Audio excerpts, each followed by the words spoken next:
By the way, of course I did this right as I start. You sound good on my end. How am I sounding for you? Yeah, you sound clear. I don't have any issue with Perfect, your perfect. thing at all. It's not cutting out or anything. Alrighty. We are now live on YouTube. Got the chat pulled up. Jagingus is here bright and early. I don't know how he does it. So let's just jump on in. How's it going, everybody? And welcome to Shin Megami Tensei Network Link 291. I'm your host, Spencer Presley, and this week we are not breaking embargoes finally because there's no embargoes to break, at least for right now. Joining me this week is a very special guest. We have Hiding from Hiding in Public. How are you doing today? Doing pretty good. New Mob Psycho came out today, so Oh, I know it's I'm like I'm very like kind of I dip my toe into like watching modern anime very very infrequently just because I'm always trying to like catch up on other things like games, manga, and everything else. Like anime is a really easy one for me to kind of slip in behind, but I feel like this is one of the most kind of packed falls for anime we've seen in a really long time. But that might just be because people are talking about Mob, Chainsaw, Spy Family, Bleach, back to back to back. yeah. Well, I mean that is just by itself that's a ton. And then that's like The not even getting finale into all of the Mob stuff that's not Psycho. like the crazy big stuff. Yeah. Well, that is crazy big stuff. Chainsaw Man having its first core. Let me tell you, I've had a very weird Sophie's Choice dilemma with Chainsaw Man. Of okay, I'm excited to watch it, and then me, along with many other people, found out, oh, the dub's not until 2 weeks after it starts. So it's like I want to watch the dub because I know a lot of people who are in it, and I want to support my friends. But then I also don't want to be like behind because it's really pretty, and I want to like be all caught up to date. So I think Chainsaw Man may be one of those rare shows that I actually just watch new subbed and new dubbed back to back, which I don't think I've ever done before. I mean, it's worth doing. I would definitely rewatch the episodes I've already seen. They're so pretty. They're so well made. I never really watched the dubs, but uh, yeah, no, it might be worth a second watch too. Well, I'm sure we'll be dipping our toe into the sub dub anime and other things out there. But in case people don't know, Hiding, who the heck are you? And what might people out there know you for if they're keen to seeing your name on the YouTubes? Well, I have two major channels. I have Hiding in Public, which is my older channel. It's more anime focused, doing like video essays and things like that. I'd say the first thing I was really known for was my very depressed Pun Pun video. But my biggest videos are The Point of Devilman Crybaby, which has like 1 point something mil, and my Haikyuu video. I can't remember The most what it. destructive lie. Yeah, yeah. Well, you've got it. I didn't remember my own video's title, helps but helps when I have uh, it pulled up here. yeah. Which is also over 1 mil. So I don't know. That's what I'm most known for. Also, the point of Chainsaw Man. As we've already talked about Chainsaw Man. I made that video going on a couple of years ago, and I'm pretty proud of that. My side channel, sorry, I'm on SMT Network for a reason. Oh yeah, Because please, I yeah. talk about Persona and SMT. So my other channel, Hiding in Private, is a gaming focused channel. So Hiding in Public's anime, Hiding in Private is gaming. And I just finished my giant Persona 4 analysis that I've been spending the last year working on. Well, I'm just excited for it to finally debunk. Fingers crossed.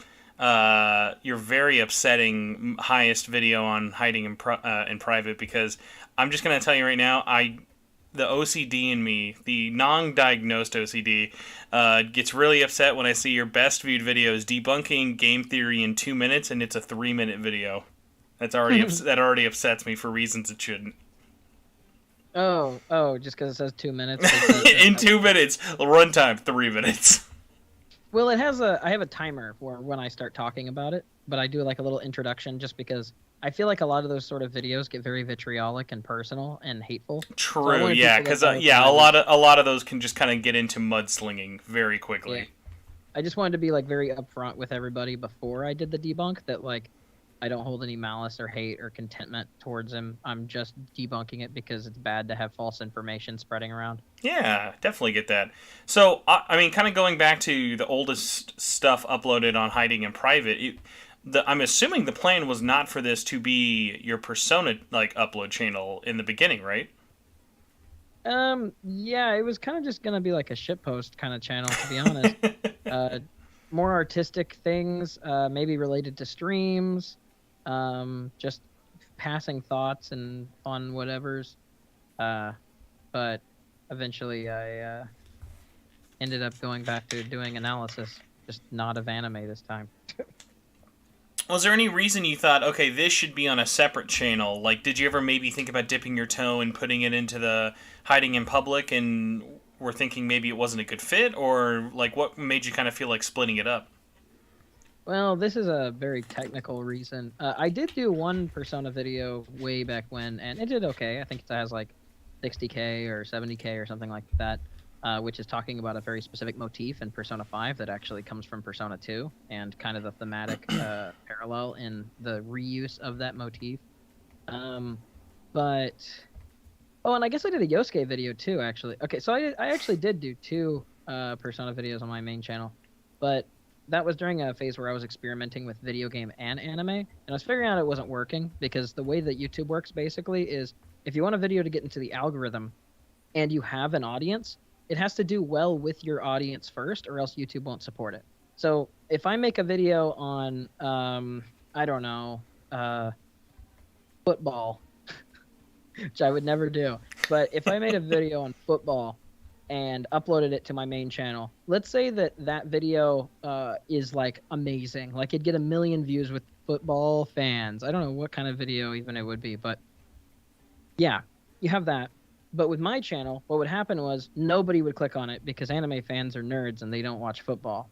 That's me. I'm kind of trying to make an analogy here, but basically low CTR from the initial notification squad means that less less people get sent the video in the future, and if the second batch of people also don't do well, then it doesn't hit the algorithm because YouTube interprets that as a failure of a video or not good. Let's say it sends it out to 15%. If less than 8% click on it, then it's already going to be docked in the algorithm, and the second batch goes out, and if that second batch also has a low CTR rating, then YouTube just won't even put it in the algorithm. So building a whole channel specifically with Persona fans increases the day one views, the CTR from the audience, and then by virtue of that, the likelihood of it actually hitting the algorithm. Hence why my channel is just the antithesis to that entire basic thought process, because I view my YouTube channel as like a dumpster portfolio of, there are certain weekly themes, like with the podcast I'll put up, or coverage, previews, and things like that. Or, you know, just sometimes I might just throw Digimon cards onto the mat and talk about cross-dressing boys and mahjong. So it's it is always funny, like when I hear people like kind of like, I appreciate the science, because there's definitely like a science and in a large amount of like work that goes into kind of getting the algorithm for it. But it is one of those funny things of, I almost kind of like it more of, it pushes me because I'm never like, I set the bar really low for me. Like I feel like every person who makes YouTube videos, there's that number you don't normally talk about, that if a video doesn't hit that number, you're either depressed or it's a failure. You know what I mean? Yeah.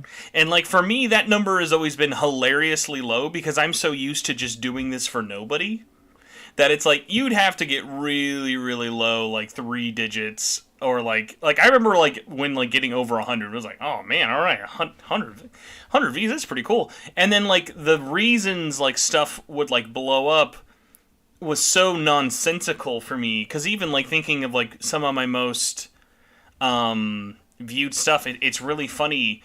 There's really not a lot of rhyme or reason to it. Like my most viewed video is like a meme video that like is literally just like a Curb Your Enthusiasm Persona 25th anniversary thing. But then my second underneath it is a re-upload of a trailer, and then underneath that is like a It's probably either my SMT5 video, or then like right underneath that is like something about like Nocturne and stuff like that. Where like those I put a lot of work into, and like a lot of like ones like those that got like very close to like 100K. So it's kind of one of those funny things of I'm pretty much I go into like every kind of video as just a hey, I want to just put this out, and just hey, if it clicks, it clicks. Like, because there are definitely those moments. Like, I remember, I feel like when I finished putting out my review for Ultimax earlier this year, Ultimax is a really special game to me, but that is a port that most people don't care about. So when I put out this like 45 plus minute video talking about the intricacies of it, and then like I think it maybe cracked like 2 or 3K, like people would be like, "Oh, geez, dude, that's gotta suck." And it's like, no, because like I get more out of the comments than the view numbers than anything. Like when I get the people who are like, "Oh, hey, I finally watched this video like 5 months later. Really good job. Like thanks. Like I appreciate hearing like someone talk about it from this perspective." Like that stuff gets me like a really big high more than like, "Oh yeah, dude, like I got like 100K and like 2,000 subscribers from a video." Like honestly, I think to myself like I don't even know where like half my subscribers came from. Like 2 years ago, I think I had like 1K. So it's like I don't know. Whoever's here is just here for the ride, and I appreciate everyone following. Mm-hmm.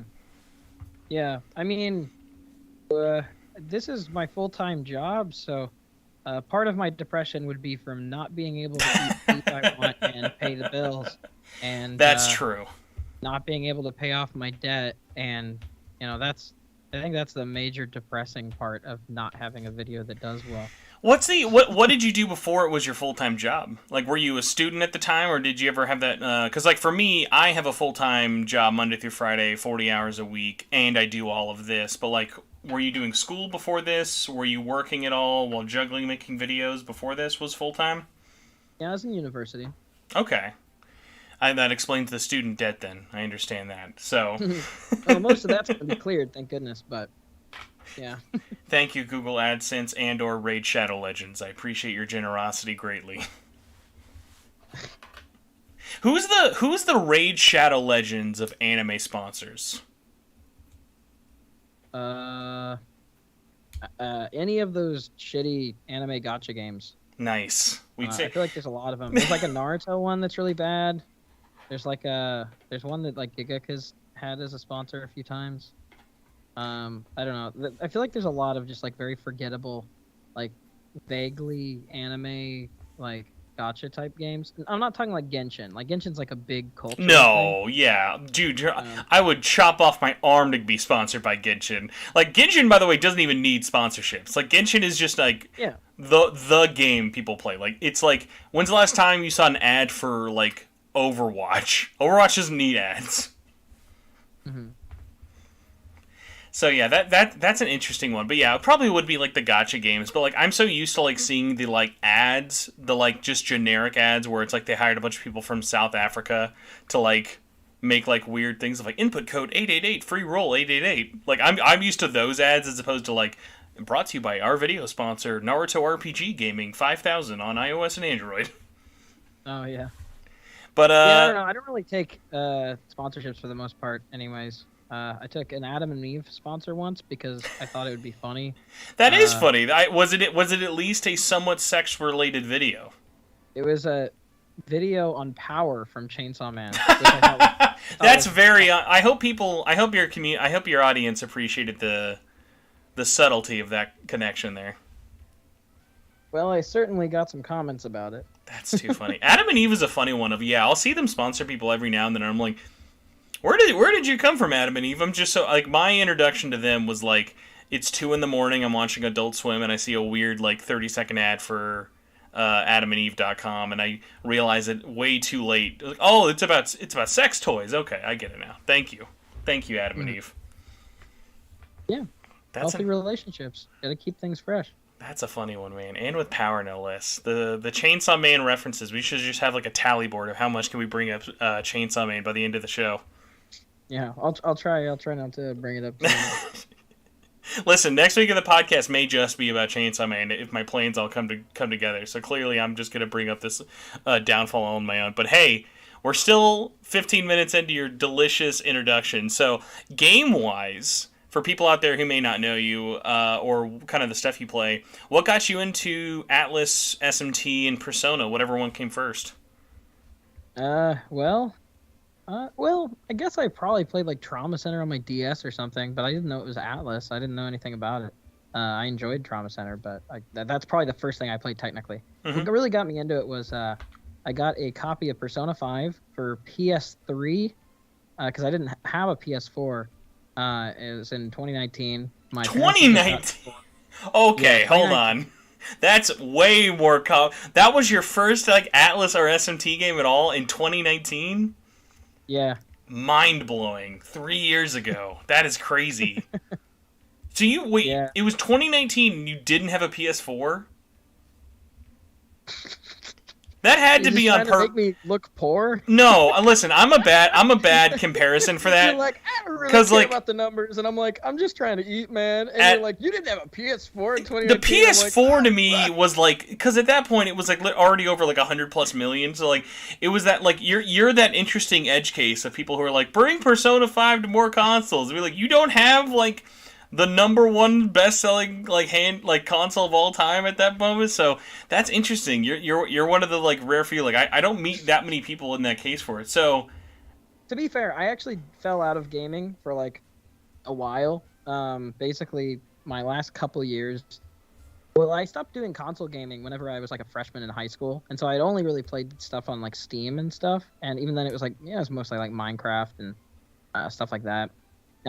Even though I used to game all the time as a kid, and then I came back into it, I think it was Christmas of 2018, where my dad and his new girlfriend at the time, they got me a Switch and a couple of games. And Breath of the Wild made me like just totally like fall in love with gaming again. And then so after that, I was like looking to get into other stuff, and I played Fire Emblem Three Houses, and I was like, this is amazing. And then I was like, I want something kind of like this, but like the other Fire Emblem games apparently don't have this. People recommended Persona, so I got Persona 5, like $20 for PS3. I played that, and I liked it so much that I went and I bought a PS2 Slim, and then got a physical copy of original Persona 4 and Persona 3 FES, and I played through both of those fall of 2019, and then I don't know. Since then, I've been playing more. I mean, I've played SMT3. I have SMT3 on like PS2 and the Switch version and the PS4 version, and then I have like 5 copies of Persona 5 in total now. Hold on, 6, can I guess what they are? Because I like to play the guessing game. You want to guess the 6 versions of Persona 5 that I own? All right, but I only have to ask one question. Are we including Royal? Yeah, P5 and P5R combined. Okay, if we're counting P5 and P5R, you have 6 copies, you said, physically? Mm-hmm. PS3... not physically, necessarily. Oh, true, okay. So, PS3, though, I'm assuming you have the PS4 Steelbook now? For... for either both. I'm assuming... I was going to say both at one point. The one for Vanilla and the one for Royal. Yeah, I have one for Royal. Okay, so we have that. So that way we're up to 2. A plastic copy on PS4 and a plastic copy on Royal. So PS4 Vanilla P5R, and then PS4 Vanilla P5. I have a PS3 original P5. Mm-hmm. Then I have Steelbook and standard P5R on PS4. Gotcha. And then I have digital P5R. Then I have the Phantom Themes of Hearts edition, and now I have the Switch version. Hold on then. Hold on. I don't know if I'll count the special edition unless did you specifically buy a second Steelbook outside of the Steelbook that came in the special edition for Royal? Yeah. Okay, then all right, I'll count that. That's incredibly excessive, but that's hilariously funny to me. Well, it's like I kept like finding them like clearance. Oh yeah, they're all over the place. And like I was at, like a Best Buy, and it was like $15 for like a normal copy of P5R, and I was like, oh, I'll get it. That's so funny. then the Switch version Atlas gave me as like a review copy. So I didn't purchase all of them for full price, but Persona 5 kind of changed my entire life. So I love when people say that, because like I feel like I have like the opposite relationship to P5 in so many ways. Like I've had so many people on. Like I remember, probably like the last person who was like super big into that was like I brought on the guy Michael Hyam who reviewed it for GameSpot at the time, and he gave it like a perfect 10 out of 10. It was a big deal. He's like, dude, this game fucking like changed my existence. And the whole time, like when I brought him on, I'm like, man, Michael, I love you and I appreciate you, but I don't think I could ever look at Persona 5 and think you've changed my life for the better. Thank you. I just look at it, and go, that's a pretty good video game. I can. I went from my parents getting divorced and me dropping out of college for it being too expensive, to me streaming Persona 5 and it turning me into a Twitch partner, quadrupling my income and allowing me to move out on my own and pursue YouTube as a full-time. So you did Twitch first, and then that brought you to YouTube. No, but me promoting that I was going to play Persona 5 from my YouTube is what finally got enough people to watch my Twitch and also donate, that it like got the ball rolling for me to actually make a like full-time living wage. Interesting. So Persona 5 didn't just change your life. Persona 5 financially supported your life. I feel like it changed my life. That's what I mean by it changed my life. Well, I see. I think people are like, Persona 5 changed my life, and I view the world differently because I now look at people like this, or I now think of situations Persona like 5 this. changed my life because I went from the cusp of poverty to Yeah, exactly. being self-employed and fairly comfortable, at least for a couple of years. Your social rank went from indebted to now financially stable-ish. Yeah, well, not anymore, but for a while, I did pretty good. Thanks, Twitch. This is such a depressing conversation. How are we coming back to this? Hey man, I said what'd you start with, and you're like the PlayStation 3, and then you said way to make fun of me for being poor, and you said all right, I'll show you just how poor I can be. I haven't even brought up the fact that in 2019 I think I had 3 PlayStation 4s at that point, so I'm clearly not going to be at a good conversation here. Yeah, no, but I got my PS4 that Christmas for a really cool bundle deal because it was like $250 for the PlayStation 4 with a copy of The Last of Us remastered, God of War, and Horizon Zero Dawn. Oh, that bundle is sick. Brand new. That was a great bundle. Hey, do you remember when consoles had price cuts? Yeah, remember when consoles had games? Whoa, listen, buddy. Yeah, you're gonna lose that argument. I'm Mr. Physical PS5 Collector doesn't over have here. right now. Oh, here, I'm gonna look over at my PS5 wall. Do you want me to just count the exclusives? How many of those are PS5 exclusives? If it's not a PS5 exclusive, it doesn't count. Alright, so we've got my Demon Souls, I've got the Neo Collection, I've got the Uncharted Collection, GT7, Horizon 2, Sackboy, Big Boy, Jump and Bump, MLB... Other than Demon Souls and Horizon, are any of those exclusives? I know the Neo games are on all platforms. I know the Uncharted games are on PS3 and PS4. And I own Demon Souls on PS3 as well. So listen, it's all about the adventure of what you're living. As someone who hates the idea of spending any time on my computer to play video games, PC ports I don't really count as losing exclusivity. So like, I'm one of those weirdos I get more miffed when a game is on PS4 and PS5. Like I look at God of War and I'm like, oh dude, it'd be better if it was just on PS5. But I understand the reasons why. Well, yeah, I mean, I would rather at least PC and PS5. Like I feel like Elden Ring is really gorgeous, but it could have looked even better if it wasn't made for last gen hardware to be like playable. I feel like there's another like camp you got to put that in though, because it was made by From. Of like, you also got to remember it. Like, so I'm assuming you have not played Demon Souls Remake. I played it on stream earlier today. Okay, so like Demon Souls Remake is so hilariously good that like I remember when I went from Demon Souls Remake to Elden Ring and then back, I was like, yeah, I love From, but yeah, Jesus Christ, like they are not like graphical powerhouse like developers. Like they do amazing work, but it's like even comparing the Demon Souls Remake to it is like, yeah, this thing is great. Also, I'm sorry. I forgot Ratchet and Clank. Ratchet and Clank is fan-fucking-tastic. Mm. Oh, Returnal as well. Returnal is great. Returnal is like a game that'll beat you in the nuts senselessly, but it's such a blast to play. I own it, but I'm not gonna like boast its drums.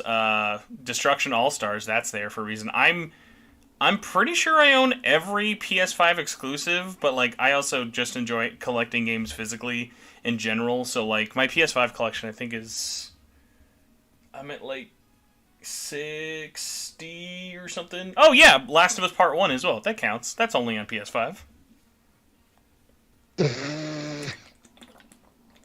That counts. Hey man, I paid. The remake looks worse than the PS4 version. Oh, listen. Speaking of spicy debates, that's a whole can of tuna we can't get into yet. We're still in your introduction, for God's sakes. So after you've had the second coming of Christ happen, and you've got paid by Shigeru Miyamoto on Twitch himself to play Persona 5, weirdly enough, out of your whole story, the first big thing that struck out to me was this.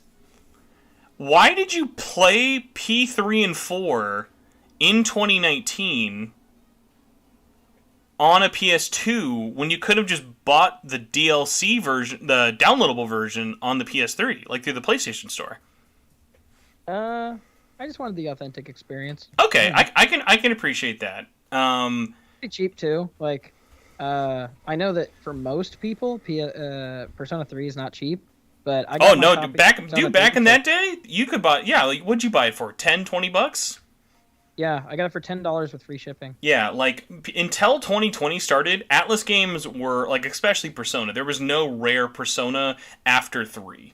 Like you could buy all those PS2 games for like $20, including like the Devil Survivor games, for a very, very long time. It took a long time for them to like kind of start creeping up in price. Well, if you were in Europe though, like it's pretty hardcore to try to get. Yeah, like, but that's also a different thing of like that hadn't been reprinted in forever, and most people don't know that like Atlas West was like reprinting those PS2 games up until like 2012 and on. Yeah, no, they are at least before the remaster was announced for SMT3, they were still printing new copies of SMT3 Nocturne. Well, no, Nocturne hadn't had a reprint in 2010 might be the last time I know of one, but like it had a bajillion copies made, but like PS2 printing got shut down. I always forget if it's like 24. I guess maybe they just had excess copies. Oh yeah, just like it was like tons, because like even for a couple of years ago, like most people don't remember this, but like Square Enix was still reprinting PS1 games. Like they were just reprinting copies of like Final Fantasy VII and Chrono Cross, just because like why not, just throw them out there, bleed the market or whatever at this point. So yeah, it was just that interesting thing of like how cheap it was even compared to now, but like at the time. And then like another weird one, I can understand Fez for P3. Was the idea of getting a Vita, like, did it even cross your mind to experience Golden, or were you just like, I'd rather just play the original P4? Well, I wanted to play Golden, but I didn't want to play it on like an emulator, and I didn't want to buy a Vita because I don't really like handheld gaming all that much. Ouch. And so I was just like, I guess I'll just play the original, I guess. I don't know. It's pretty straightforward. It wasn't too much of a thought, I guess. That's okay. Hey, if you were gonna make fun of me for thinking the PS5 has a lot of exclusives, wait till you see how many PlayStation Vita games I have. How many does it have? Like 4? Oh, it's like double digits for sure. Even the ones that you named, like, how many of those are actually exclusives? Oh, but like I said, if you want to get into the exclusives fight, wait till you see my Vita love. It'll be a never-ending barrage. So, for you then, since you were definitely a lot more of a recent fan, man, it's funny too, because like even like I'd say like newer fans I meet, like when I think of someone who's got really into the series late, would be someone who like learned about it through like Smash Brothers with like Joker. So it's really interesting that like not only did you start with PS3, P5, but then you kind of marathoned them back to back to back. Did you get to a point where you were like playing them back to back and appreciating the kind of evolutions they had gotten there, or like was there a moment of being like, wow, I really like this one more, or did it make you maybe look at P5 and go, oh my god, I'm so glad that it's like this now? Like, what was that like for you of kind of playing this basically like 2 generations worth of titles in 1 year? Well, I guess my first reaction was like, I was really, really, really surprised at how much more stripped down P4 was from P5. Like the jump in like the amount of stuff you can do in Dungeon Fusion, the dungeon designs themselves, the character models, the graphics, the just a lot of the side features and things. Like, I mean, people really sleep on the fact that like Persona 5 has like a shit ton of stuff. Like, I played Persona 5 all the way through twice, and I never did the batting cage thing. And there's more than that. There's the maid thing. In P5R added even more stuff. There's like multiple date locations you can go on. You can do. I mean, there's so much just miscellaneous stuff that just fills the world of P5 that you can just do casually or completely avoid. And so I was really surprised how like stripped down it was. I think the the most fun Funnerer. Yeah, the funner. I think the most fun kind of tidbit is probably I was playing Persona 4, and I actually got so bored with the dungeon crawling that I dropped the game in Magatsu Inaba and then played all of Persona 3 and then went back to Persona 4 and finished it. That's very funny that you got outboard in Persona 4, but did not have that with P3 at all. That's extra I interesting. think it's funny because Persona 4 is the one I made a 15-hour video on. And I dropped it. I got bored and stopped playing it the first time. So, I'm trying to think about this. Is this the longest piece of media you've done, your ultimate Persona analysis, Persona 4 analysis video? Is that the longest video you've ever done, both channels? Heck yeah. It took a whole year of my life, like probably 6-7 hours a day at least. So when you were thinking about like, oh, let's do this analysis video, did you know this is gonna be really long, or did it just kind of slowly creep up there at like working on the script of like, oh, this is gonna be really long? It creeped. I saw the Persona, or it was the Pokemon Omega Ruby and Alpha Sapphire review analysis thing. It was like 7 hours long, and I was like, oh yeah, it'll probably be like that, but like 5 hours because like there's a lot of content, a lot of characters to talk about. So then what I did from the get-go was, okay, I want this to be a massive singular video, like intended as a massive singular video, but then also easily chopped up into chunks with very little like repeated stuff. So the first thing I did was make all the segments where like, okay, I'm going to talk about this here, this here, this here. Originally, I think it was like 37, 38 segments. But some of the segments ended up becoming combinations of segments, or like, see, like one video is going to be talking about the relationship dynamics of the investigation team. And that video mostly was integrated into the Yosuke segment and then had pieces of it integrated into all the other party members rather than being its own separate thing. But basically I laid out like all of the different individual topic segments as separate scripts. And I started writing like a script a day, basically 1 or 2 scripts a day for the easier things. And then as I started going along for the more complex topics, the more major characters, basically my only priority was to be as thorough and nuanced as possible. If anything even smelled like it might have some additional context, then I would like drive to the end of the earth to try to find if there was something. And there was plenty of times where I came up with a dead end, or I came up with something that I thought was a reach and I scrapped it. But it was basically just my intent to be as thorough as possible. And with a lot of the major characters, they put like so many layers of like complexity and detail and nuance and references. And slowly I started seeing the script kind of the total word count going up. And I was like, oh gosh, this is going to be like 10 hours. And then it was like 12 hours. And then by the end, yeah. So since you were obviously like working on this a lot, what was the juggling act of making sure you still had videos on the other? Because it's not like you just only worked on this. You were still streaming. You were still working on other videos. How was the personal act of juggling it for you in terms of script writing for this, but also editing and producing other very long videos? Because like your Adachi video 3 weeks ago is already over an hour, and that was following up a hour-long Naoto video. Okay, so before I released the first segment of the P4G series, I had already been working on the series for 4 months. Mm-hmm. So I actually already had the first 15 parts completely done whenever the first video came out. And I had all of the scripting done. So I had every single script, all 150,000 words, all done. And I had the audio for like 27 of the segments already done and edited. And then I had 15 videos just completely finished. And so basically, I made this huge buffer for myself to where I would keep working on it as much and as fast as I could. And that way I could also have content consistently coming out while I was doing it. And that's how I was able to get, like, with very little pause, extremely long videos back to back. Because in actuality, a lot of those videos maybe had been done for 2-3 months. Toward the end, though, since they are such long videos, some of those did start catching up with me. So, like, between, I think it was like around Risei or Kanji, instead of every week, it was every other week for like the last like 3 segments, because I did finally catch up to myself right at the end. And I mean, just the video editing part would take like a full week of work. So,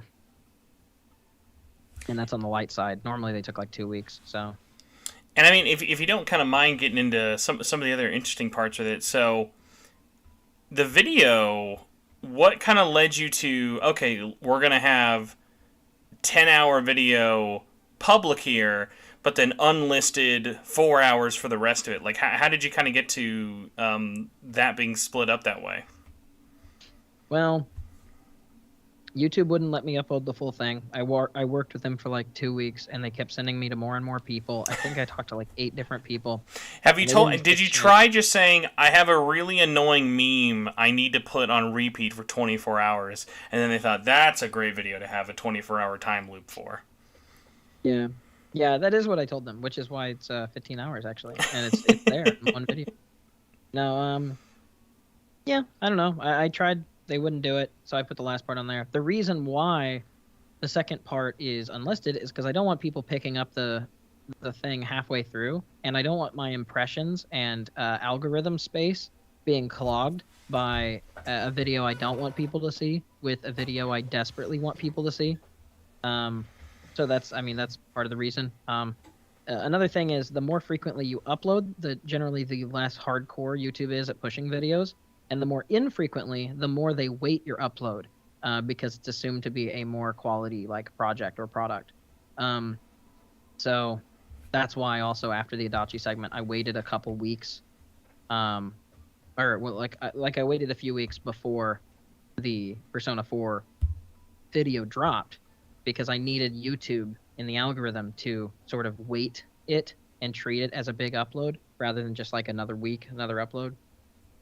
So then, here's an interesting one. I'm not sure if you thought about this at all. Did you think about maybe just live streaming the premiere? Now, not setting it up as a YouTube premiere, but just telling YouTube you're live streaming and then just pressing play on the video, since there's no live stream cap, to make it 14 Nobody's hours. going to watch the 15-hour video in one go. Listen, I mean, It's impossible. sometimes those people are I had a weird, like, I think someone commented on it or something. So for the launch of SMT 5 last year, I literally just did like a radio marathon of just talking to people live with very little video elements. I think the only time I actually incorporated video was at one point Atlas just straight up mailed us something, and then I had to throw on the webcam. But it was one of those things that I think it was like a 12-hour audio live stream, mostly just audio, and it got like 13,000 like people or whatever. It was, because like, let's be real, if you're excited for SMT5, there's not going to be a lot of people live marathoning themselves just talking about it like the day before. So it was a good time to do something like that. But it was funny of like, I expected that to be like, dude, who has the time for this? I barely have the time to make this. I can't imagine anyone's gonna have the time to like sit through it. But it was one of those weird ones of like, it had a weird amount of legs. So like that one was kind of an interesting one of like, yeah, if I wanted to upload that as like one big giant project, yeah, I always forget there's that 10-hour time cap for most accounts. Well, it's 12 hours. I put it on 10 because it looks smoother. If I had to split it anyways, I'd rather have 10 and 5 than 12 and 3. So that makes sense. That is all. So you see the perfect 10-hour like thing at the bottom of the screen, it catches your eyes more, I feel like. I, I'll tell you what. The last time I'm a weirdo here, so as I've made very painfully aware, the last time I've looked at the time of a video and I've had any reaction to it at all, ironically, was due to length, but it wasn't a good reason. It was that guy I found. I forgot if someone was sharing it around Twitter or something. It was that guy who did like a 16-hour analysis on from Persona 5. Yeah, it's that 12 and a half hour, yeah. that was the only time I've looked at one and went, "That's a little excessive." There's no level of discovery I could have in that whole video where I'd go, "This was worth the 12 hours." But I'm glad that exists. I'm not one of those people who like, "Oh, if this is longer than the media you're covering, you shouldn't post it." Like, I listen. I like long form media, no problem. But I just loved that it was so specific. Like yours is like, honestly, I'm surprised it's less than 20 hours, because I feel like something as grand as Persona 4 and Golden and stuff, like, it is a lot to cover, especially when you're getting into those like more granular like issues about it. I mean, really, you could have a 20-hour documentary just talking all about how trans or not trans Naoto is. I'm pretty sure. That was a joke, kids. Don't worry. We're not dipping into that today.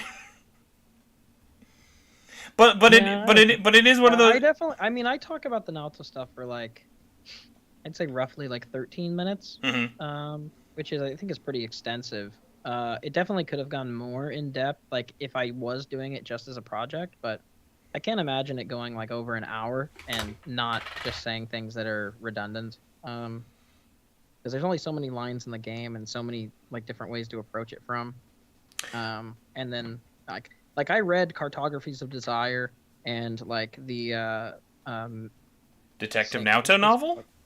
Colors of Cartographies of Desire is a historical book. Oh yeah, no, I was thinking of other things you would have been reading about it. Yeah.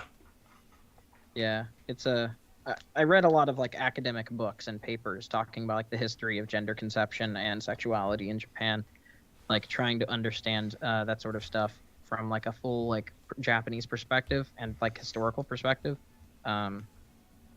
because I feel like just you have to, if you want to understand a thing, you have to understand the situation and circumstances that it was made in, especially with something that is so unbelievably focused on referencing countless different pieces of media and history. I mean, even just on the it's like tip of the iceberg is Sumeragi, not Sumeragi, Yamato Takeru. Yamato Takeru was an emperor who cross-dressed as a woman in order to assassinate his enemies, and that is Naoto's second persona. In the same way, like, so that's obviously like a historical parallel they're trying to make, where Naoto is hiding what her sex is in order to infiltrate the police force so that she can do the things she wants without being discriminated against.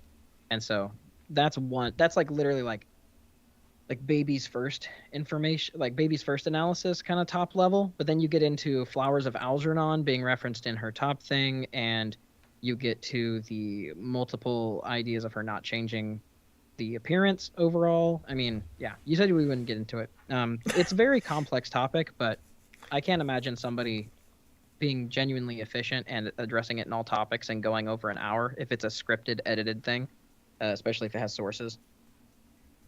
No, and I mean, honestly, like, I get where you're coming from, for sure, of the thing of, like, hey, I want to make sure I'm well-researched, well-read on, like, the kind of, because it is those thing of, these games are made in such an interesting environment, and I always think it is interesting of, like, for as popular as Persona is, how often I think people forget the teams that are making it are very, like, they're not your normal Western game development studio. And that often gets lost on a lot of people in different aspects with different games or different parts of the story, and even just like tinier segments. But I always do appreciate what the general reception is to certain moments or character tropes like that. Just from, I am a person, here's my read on the situation. I always find those definitely more interesting, but obviously it's a lot more different when then you're coming out there saying, this is the definitive thing.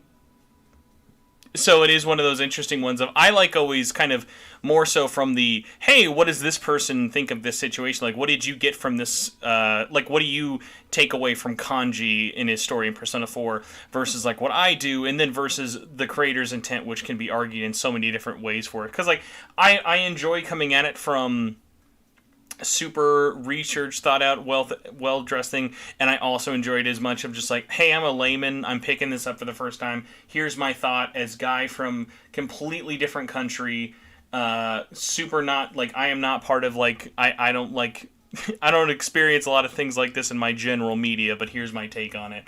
So like it's just one of those things that I appreciate the different takes for it.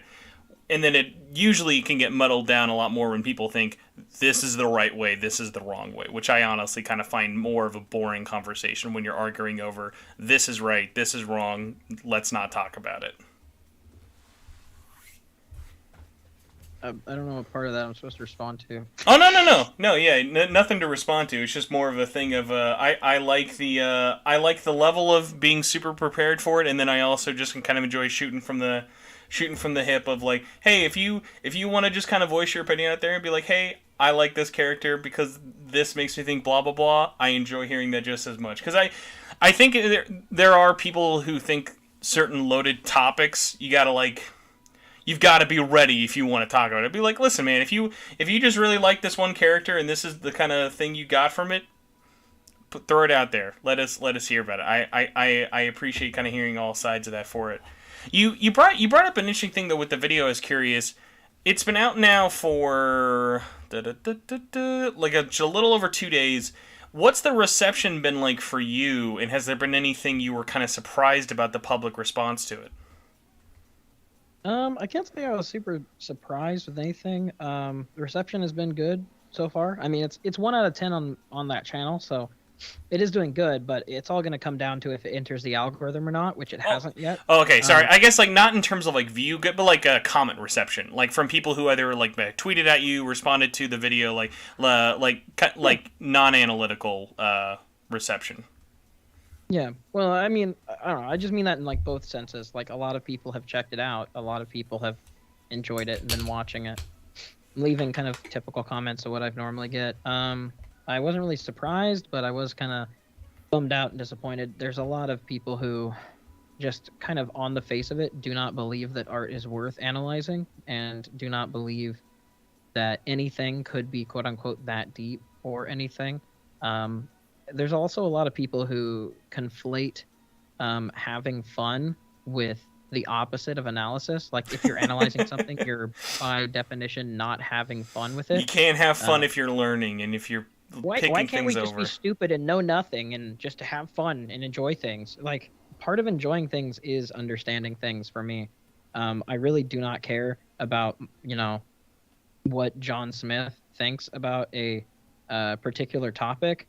It might be fun or entertaining, but I care about cultures and I care about history and I care about the world and humanity and I care about art. I care about those sort of things. They're what give me significance and a reason to live. And I find that fun and enjoyable and entertaining and fulfilling. And there's a lot of people who just deny that as a concept, which I consider to be anti-human. But those people, there's a lot of them, telling me to kill myself or like just shitting on it, saying there's no way this isn't a bunch of summary. Like, bucko, you have a computer. Click on the video for 2 minutes and you'll know that you're wrong. But I'm only laughing because I'm scrolling through the comments and I'm like just saying, this is incredible. The commitment to art is great here. I really appreciate catching up. And you just be like, yeah, just get and kill yourselves and throw it in here. Well, on Twitter. Oh, like okay.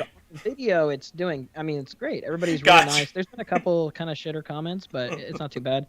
That makes more sense then. That definitely makes more sense then. Well, my tweet promoting it has like 238 quote retweets, and there's probably like 50 of them. That there's like vague racial comments and kill yourselves and there's no way this is worth it and this is really sad and just a lot of like just general internet stuff. But I'm not surprised or really affected all that much by it because do you think length is what attracted that, or like what do you think started that on Twitter? Yeah, it's just the length. Because that's what Twitter does. That's what they did with JXE's Doctor Who Doctor video. Who, yeah. It's what they did I mean, with. I'll say this: I never saw a lot of it with the Doctor Who thing because I always thought that Doctor Who video I thought was a perfect length for what it was. The one that I will say, listen, if you had no information about it, if you see like the one that gets clipped up of like the every frame like painting one or whatever that like Mar and them all do, that on the outside of like you see that time code, you see what they're covering, like with no context, yes, those could very quickly just turn into it. Okay, you better explain why this 14-hour stream is talking about a 7-minute video. Yeah, yeah. I mean, that's understandable. I think it's yeah, it's just that. It's just the length. Twitter has kind of made a long history of getting really explosive like call out posts and like dunks. And so what happens is once it's established that there is a safe and secure way to get yourself a lot of likes and follows on Twitter, people will just start relentlessly doing it no matter who they hurt or shit on or lie about. And so if anything, I was actually banking on this happening. Because the length of the video is the only thing that would like give it attention like over other things. The length, I think, presupposes a sense of importance that people naturally recognize. And even if they recognize it negatively in places like Twitter, every quote, retweet, everything, I think it generally spreads it. And I think because of the other segments I already released, there was a lot of goodwill with people who know that like I'm really just earnestly trying my best to do what I care about and what I love. And there's enough people then replying to those people saying, no, this is actually good. No, this is actually wonderful. No, this is one of the best things I've seen here and blah, blah, blah, blah. There's enough people doing that it was sort of able to maintain against the dunking and even like convince and help open up some people's perspectives who maybe were initially against it. So again, I'm not surprised. It's a very like by the numbers kind of reaction to this sort of video. Listen, can I just say I appreciate. I'm going through the court retweets now. I'm appreciating the ones that are normal but know nothing about you and are jumping. Because this comment I thought was very good by Sincerely Adolf. Aw, sweet. I'm going to be falling asleep to this later. If your voice isn't annoying, thanks, guy. I like to imagine that like this is the Schrodinger's cat of like possibilities. Like this guy either loved your video and had like the best like 15-hour like nap subliminally listening to you, or like he just woke up in a fit of rage and was like, oh, the video was fantastic, but I just can't I can't take his voice. I can't take his voice. That's too funny. So, by the way, I've been thinking about this probably more than I should, because you have I feel at least like kind of a normal trajectory in terms of like a lot of the thumbnails you made on for it. What was the thought process behind your choice of picture for yourself with the thumbnail? Because I look at it and my initial thought, and even now, it was just kind of like, you look like a disappointed parent looking down at Persona 4, like, what did you do to me for the last 15 hours? Like, what was the thought? Like, because I know there's the whole thing of, well, if you got a picture of yourself and you put it here and you're talking about this, like, was it like that? Like what was the thought process making the thumbnail for you?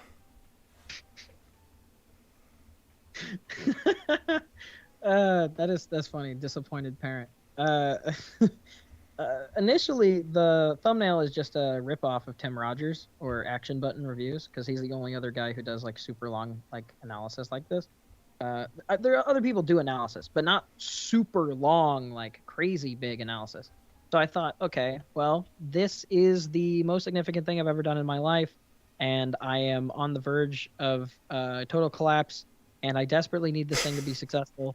So I'm just gonna rip off the aesthetic of this guy's thumbnails. And I do give him credit. Like in the first intermission of the video, I talk about him being like a big inspiration and stuff.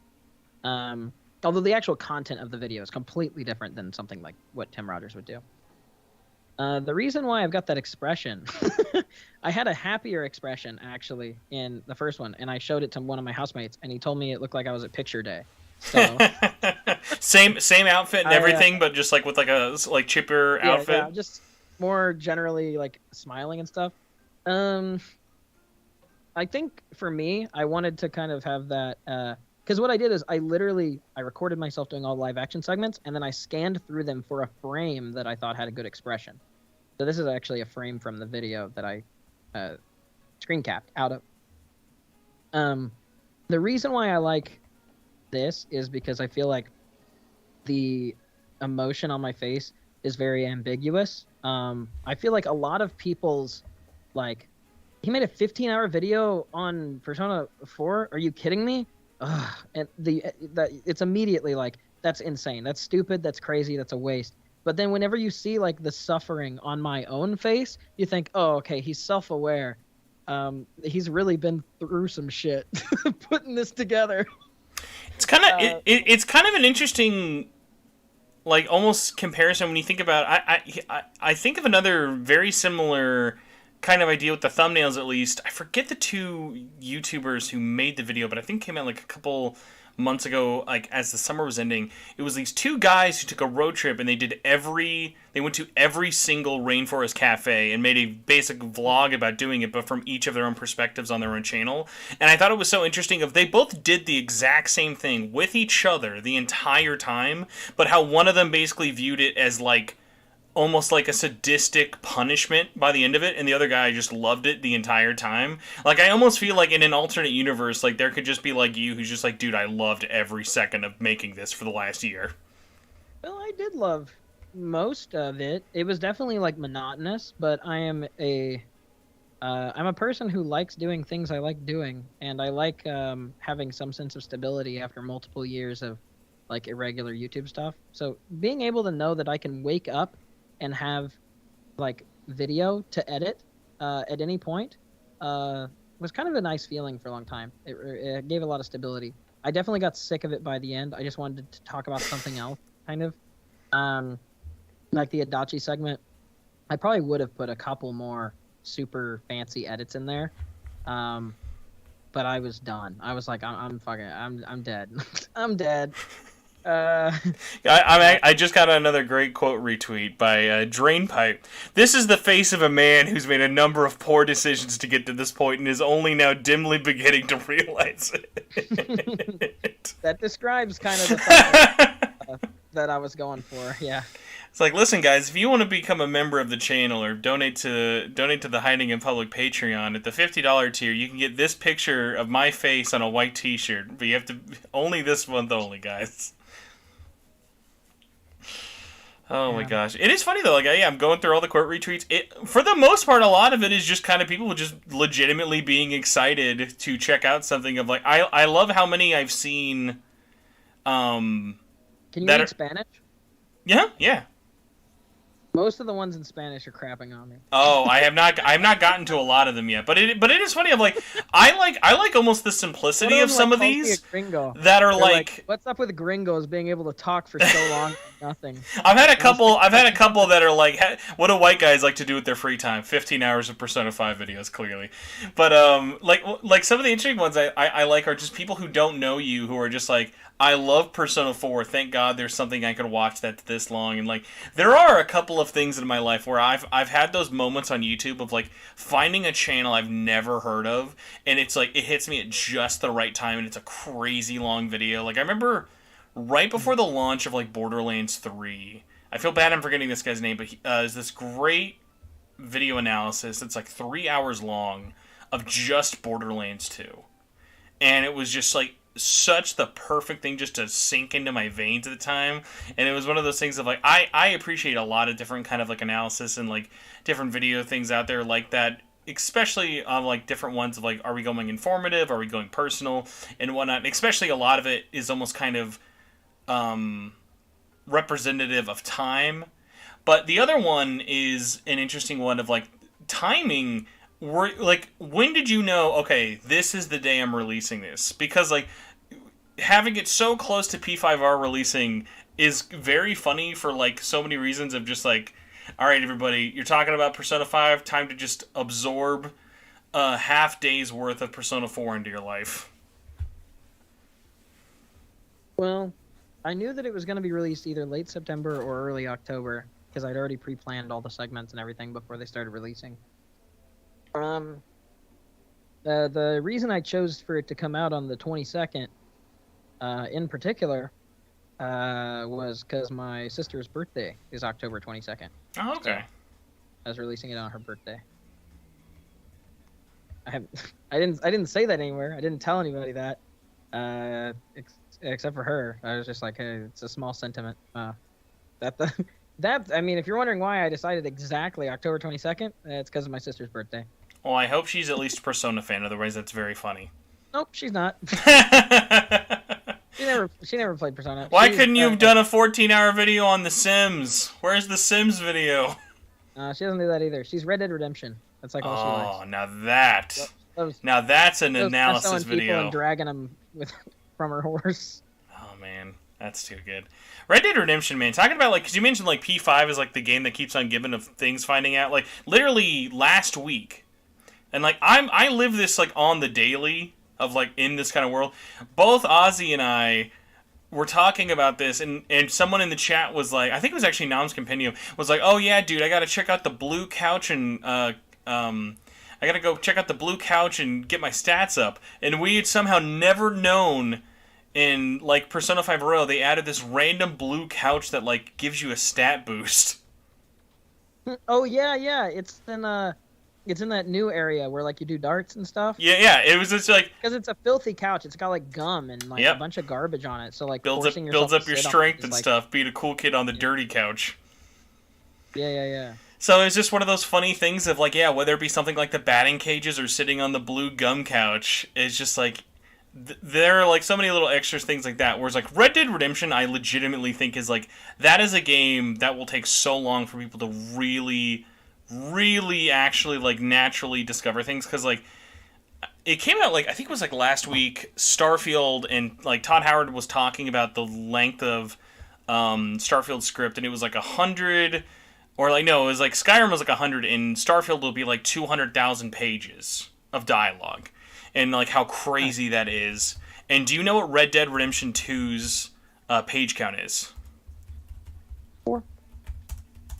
Let me try and get this for the I changed my answer. 6. Script size. Here we go. Okay, last chance to change my 7 pages. It is over 600,000 lines of dialogue. Yeah, that's a lot. That's 3 Starfields in one game that came out 4 years ago. That's pretty crazy. It is. I mean, it is one of those funny things of just and that's not even it's their biggest game of all time. Well, it's is just it lines of dialogue versus lines of dialogue, or lines of dialogue versus pages? That is straight up just voiced lines. 600,000 voiced lines. Because 600,000 voiced lines would actually be quite a bit less than 200,000 pages. I think right? I think I threw in the pages thing at the wrong one. No, it is 200,000 voiced lines in Starfield versus 600,000 in Red Dead. Yeah, dang. Pages would be hilarious. I think the page count for that was Red Dead is with 600,000 voiced lines. That's 2,000 pages of the script. Which then I just think of man, that's a script I can't imagine writing. But at least at that point, you're writing it for people to say it. Whereas, when you're writing the script, because how many pages was the Persona 4 script document if you pulled it up in right now? Well, I don't know, because each of the segments are their own file document. I was keeping track of it at one point, but it's changed in small ways, a lot. It was over 150,000 words, but that's not including the live action segments or the music interview segments where I interviewed a composer. Those segments were off the cuff, so they were I don't have the word count for those, but it was over 150,000 words otherwise. Were there aspects you would have if nothing was off the table in terms of making things happen? Was there something you would have thought could have added something to the video if you could have put it in there? Well, yeah, if money wasn't an issue. Yeah, money, time, anyone you asked to come on, they would all say yes. What would you add in? I would have just gone to the Isawa Onsen station and recorded the live action segments in parts of the real life Inaba. If you're why is someone filming here? No one's filmed here in 8 years.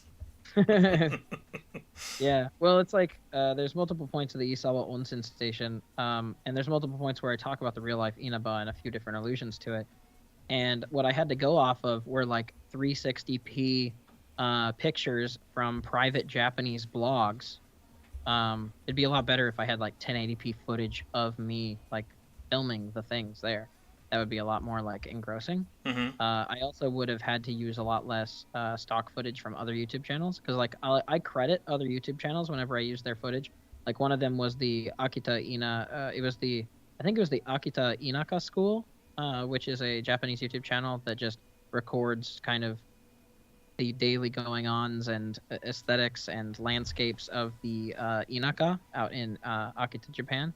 I would have rather just been able to record that stuff myself, it would have been cool to be there and then record the things I want in high quality exactly how I want them. But I guess other than that, like, I don't know. That was basically the only limiter. I guess if I had like a ton of money, one thing I could have done is done it faster. I could have paid like a really good editor to do a really good job. I don't have enough money to pay good editors, and all the editors I paid haven't been very good. So okay, so is this the part where you tell me who edited your video, or is this the part where you save your ass and say you edited this video? I did, yeah. No, good. I was just preparing for the shitstorm of I can't afford very good editors, so I got this guy off Fiverr to do the Persona 4 video for me. So there you go. Nobody off of Fiverr could edit that Persona 4 video as well as I edited it. There's editing in that video that the 3-second intro to Yosuke's segment took me 4 hours to manually composite and create a glitch effect and then move within a 3D space with like blending and like blur effects. And I mean, it could have taken me 2 hours if I was focused and knew what I was doing. I was fumbling a bit, but I literally spent thousands of hours on this video and probably at least over 1,000 just doing the video editing. I'm just saying, like, for my own mental sanity, it would have been nice to have had help. But I couldn't give the help to people who would do inadequate or shit jobs. And I also didn't want, the video blows up and then somebody goes, Hiding only paid me $5 and a fart to edit this part of the video. Like, I'd rather just do it better than them and then not have to deal with possible drama in the future. It's a weird one, especially when it comes to speaking for like, okay, how much like do you pay for, like, because I have friends that are editors and I'll be like, what do you think is fair? And they all have different answers. Like for like a smallish to medium sized YouTube video, like. Well, it depends on what the person is wanting and stuff. Yeah, it is interesting. Of like, it is kind of a weird, because like I've had people like come out to me and like reach out to me before and be like, "Hey, I'm a video editor. I'd like to help you with your stuff." Blah blah blah. And I'm like, I am sure that any person out there who does not have a bajillion other things to do in their life could do a great job editing any of my videos. But it is one of those things of like, I don't want to underpay anybody, and I know video editing is not the thing that's going to like save my channel at the moment. So it is that thing of like, I always appreciate it, but it's also like, yeah, like I don't want to lowball you, but then I also like, I have other things that like I know like I should be putting my money towards at the moment. So it has been an interesting one of like, in the future, if I ever would want to, like, how I would kind of dip my foot into it with that, because like you said, there's just so many little things you think of like, okay, am I paying you a flat fee? Are you expecting a percentage if something like super blows up? Like, all the little weird hoops you jump through. Sort of things. Oh yeah, but then it's like that thing of like, do I even want to do that ever? Because there is a part of me that does like, from beginning to end, everything I've ever put on my channel, I've touched 100% of it. Mm-hmm. Like that's also a thing like I do get oddly a good amount of satisfaction out of. Yeah, well that's the thing. Like me spending a whole year of my life making this giant thing, being able to say I did it. It was me. I am the one who did this. I did this. That's a good feeling. But, if I did have a whole bunch of money and could pay for extremely good editors, well, if money wasn't an issue, I might see some of my control, so I could have a free day where I could do something other than that. Yeah, because you were talking about like you still do stream and stuff. How do you juggle YouTube time versus streaming on Twitch? It's all I do. I don't have any free time. I live with my friends who also do the same type of work. Um, Literally all I do basically is like 24/7. It's like working on something, or I'm like eating, or I'm showering, or I'm sleeping, or I'm like, enjoying like an evening or a night type of deal. Yeah, Doesn't but take I off. guess I mean in the sense of like, it is Twitch and YouTube now such a kind of routine. Like, do you ever like have moments of like, hey, I want to try and do this? Like, even something as tiny as, hey, it's October, I want to do like talk about like spooky stuff on YouTube and Twitch more, like play this kind of thing or work this Yeah, into I mean, like. I play horror games on Twitch. I commissioned my main artist, really great guy, Highland Cow. On It's like Highland Cow, but it's not cow. It's Kall. He's wonderful. And he did the background art for my VTuber like room, basically. And I asked him if he would do like a couple commission alternates. So for like Halloween and Christmas, add a few decorations to the room. So I mean, yeah, I like doing more spooky stuff, playing spooky games, things like that. Um, I don't know. I used to do more holiday themed things, like when I was first starting out on YouTube, because I thought it would help. But all those videos performed terribly. So What? So you mentioned you were playing some Dark Souls, Demon Souls remake recently. What else have you been playing? Not doesn't have to necessarily be RPG related. I guess actually, to be fair, could be a little on brand. How are you enjoying the P5R port? I think it's good. I've said it for like 100 million years that the Switch version was going to be fine and it was not going to have issues. I played it on PS3. I like I played I played Persona 5 on PS3, unlike most people. I know that the Switch can run it. And then like looking up into the specs and stuff, a lot of people, the issue is the Switch technically has a like a mobile Yeah, I can't remember what the it Nvidia Tegra chips. Yeah, yeah. So it's a chip that's like made for mobile things generally, not for like, console gaming or anything. And so people like point to that sometimes as like an issue for ports. It's because if something is made like on a programming language and ready and optimized for, your typical stuff, sometimes they can throw it off and it needs more optimization. And then a lot of companies don't give a crap about optimization. They just want the money here and now. So there's a lot of crappy ports, but it's like the Switch itself is powerful and is good. Not as powerful as the PS4, and of course, at this point we're at the PS5 era, so it's kind of weak, but it's not weaker than a PS3. And yeah, no, I mean it's like 1080p.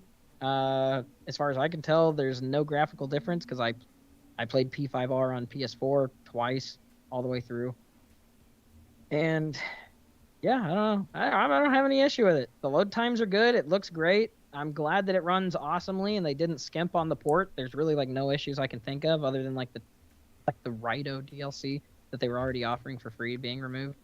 Um, so That whole thing is such a, the fact that the game has been out still and they have not commented on in Japanese, and I've reached out like Atlas West just straight up like we can't comment on this, is so funny because it's like, we know why. You don't want to say why, but then like I don't want to tell people Rido 3 don't. is coming out next month. Well, it's just so funny because it's like I don't want to tell people, hey, it's not a big deal, because the only reason Rido got put back into Nocturne in Asia for Nocturne HD was because people were vocal about it. So it is that thing of like, yeah, you kind of have to be like shitty fans, like not shitty fans, but you kind of got to be that annoying fan who just keeps tweeting at them. Otherwise, they're just going to think that it's too much trouble to put it in. So it's like, it's that thing of like, is it game changing DLC? God no. But also at the same time, it's that thing of like, hey, it's nice that this is like a really great port. It would be even better if it was complete with everything. Yeah. By the way, so are you only playing the Switch version? Didn't mess around, like it. I guess not. Didn't mess around, but any interest in checking out the PS5 or PC versions? I mean, I have it on PS4, and Mm-hmm. then I already have been playing the PS4 version on my PS5 because it's a digital version that I just downloaded. So as far as I'm concerned, you can already play Persona 5R on PS5 There's not really any changes. It's just you don't have the physical copy, you know. Um, so I don't know. I don't really care about getting a PS5 copy of P5R. I own the game like 800 million times, and I already play it on my PS5. So it's like, uh, PC might be worth it if some cool mods come out. But honestly, I do not care about like skin mods and aesthetics and tiny things like that. If somebody like makes a ROM hack type of meme where it's like original dungeons, original characters, you know, original bosses type of deal, that might be really cool if it, you know, if it sounds like something that's cool. Um, but otherwise, I don't know. I got the Switch version because that's the version that I thought I'd have the most likelihood of actually playing and having fun with. Uh, It's interesting because really the only thing you're missing out on is not getting a chance to play it on, or not playing it in 60 FPS.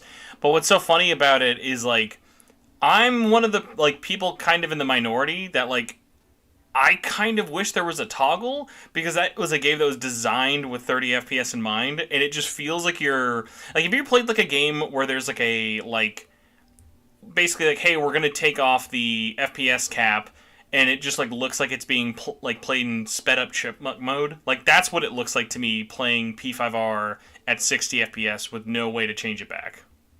mm, So it's an interesting one of just kind of like, obviously it looks really smooth and it's pretty in 4K, but it is that thing of like I'm more impressed by it on Switch even though it's stuck at 30, because I'm like, hey, this is a really like great faithful port of the original PS5 PS4 version. But then like I look at all the other ones where like you only have 60 FPS as an option. It's like that's weird. Like you don't like it is that kind of funny thing of even coming off of like Soul Hackers, where Soul Hackers at least let you choose if you wanted 30 or 60, even though 60 is what it was made for. So that was kind of like a weird opposite well, they problem. had it unlimited as well, which I didn't realize uh, screws with their running ability, or did before the update. Uh, Can't wait for everyone to buy another million copies of Soul Hackers 2 next month when it gets patched with 4 new demons and running. Yep. Yeah. One of the weirdest things in Atlas history, because I don't know if you're very aware of this, but Soul Hackers 2 is an interesting case. This is the first time they have ever patched additional content into a game they've ever made. Anything else was all done. They patched additional content in? Really? Anything else has always been done. Anytime Atlas is a game of DLC, that DLC's on the disc. It's always been done before the game is submitted and put everything out there. So it's just really funny of like, I think it says a lot about how little of a splash it probably made that they listened to a lot of feedback and were like, okay, we'll listen to the feedback, because there's probably a 0 to none chance that you're going to get Soul Hackers 2 Maniacs Edition on like same like consoles and stuff. Like obviously a Switch port will come eventually, but it is that funny thing of like they're straight up just bringing a brand new demon. Like they're adding like original Soul Hackers Pixie, who's never been in 3D before, in that patch. They like the other demons are so like they're adding in other demons mostly from like other games like SMT5 and stuff, but like they're putting actual like money and work into it. It's not like hey, we're gonna shit out a quick easy patch. So like, it is a weird one, but obviously it's like at the end of the day it's a couple of new things and they added a run button. So it's like it's stuff that probably should have been there a little sooner, but they had no plan, so they basically had to bring everybody back in. Yeah, I was pretty lukewarm on Soul Hackers 2. I enjoyed my time with it, but probably the least of all. I mean, I would rather replay Soul Hackers 2 than Nocturne any day, but other than that, like, yeah, I'd say like other than that, it's probably I was the most kind of lukewarm on it out of anything. No, I definitely get that. Soul Hackers 2 is an interesting one of like it's a game I loved, but I am so aware of all of its little flaws and stuff it has that like that like honestly like it's one of those games where like if you tell me you hate it, I'm like, or like are lukewarm on it, I won't even question it. I'll be like, trust me, there's a whole bunch of things I can totally understand with it. Whereas like I'm sure if someone came up to you and was like, I think Persona 5 I'm just really on, like I don't really care about it, like you probably have like 3 questions immediately ready of like, oh well, why not this, what about this, what about that. Yeah, I feel like so I was never a part of the Megaten like community or anything, but the more and more I've seen like Twitter discourse with like Megaten, just like I'm including like Persona, Megaten, Atlas, everything. They're all the same Uh, to me. I've realized, yeah. Um, I've realized that like any insane take is not insane enough. Someone has it. It doesn't matter how absolutely devoid from any level of reasonability it is. Somebody genuinely and angrily has the opinion. And so when even when you say like, "Oh, I understand some of the flaws that, you could have with it theoretically," blah, blah, blah. Like in my mind, I'm like, I'm sure that everybody could probably, but I'm not even confident anymore that people would understand the same things as flaws or positives, because like my whole conception of like how people experience media has changed by the sheer incompetence of constantly seeing these crazy hot takes with no justification and half the time built on completely wrong premises that are just like provably wrong things. I've just given up on understanding anyone's opinion when it comes to Persona and Megaten. Uh, Do you have any example ones of like something you've seen where you're like, I couldn't believe this was said in a serious tone? oh man, that is a good lead-in. That's like a good podcast lead-in for like a thing. It's literally there's so much. I feel like I could just. I feel like when I put mine out, I think people don't know I'm being serious because I've had a couple where people legitimately just think I'm joking. Like a recent one I did was like I unironically think Ethan Winters from Resident Evil 7 and 8 is a better protagonist than Joker from Persona 5 in all iterations. And people were like, "Oh, that's funny because Ethan's just dumb white guy." And I'm like, "No, I love Ethan. I unironically love Ethan Winters. He's like one of my favorite characters." Resident Evil, so I wouldn't know. Most of the internet just knows him as faceless white guy who gets arms cut off too often. Oh, wow! You can only have so many arms. Oh, not for Ethan Winters. His honestly, Resident Evil 8 might have like been like the director's not so subtle fetish for cutting off and reapplying limbs. That's just Resident Evil 7 and 8. They're like, how much can we break Ethan Winters as a man? I'm not sure if it's a fetish or not, but they could just be ripping off Adventure Time, to be honest. No, they push it hard. Like I'm aware of the Adventure Time limb removals, but yeah, they definitely put it in a thing of their own. It's almost like I think the only reason they get away from it is because it is so comedic. Like that's why I'm actually kind of excited. I'm actually kind of excited to check out the third person mode later this week because I wonder if it's going to lose some of that because like there's a difference between watching a guy get his arm cut off and then you are the guy getting his arm cut off. Mm-hmm. Yeah. Oh, definitely. Well, that makes me think of like the Outlast thing from way back in the day.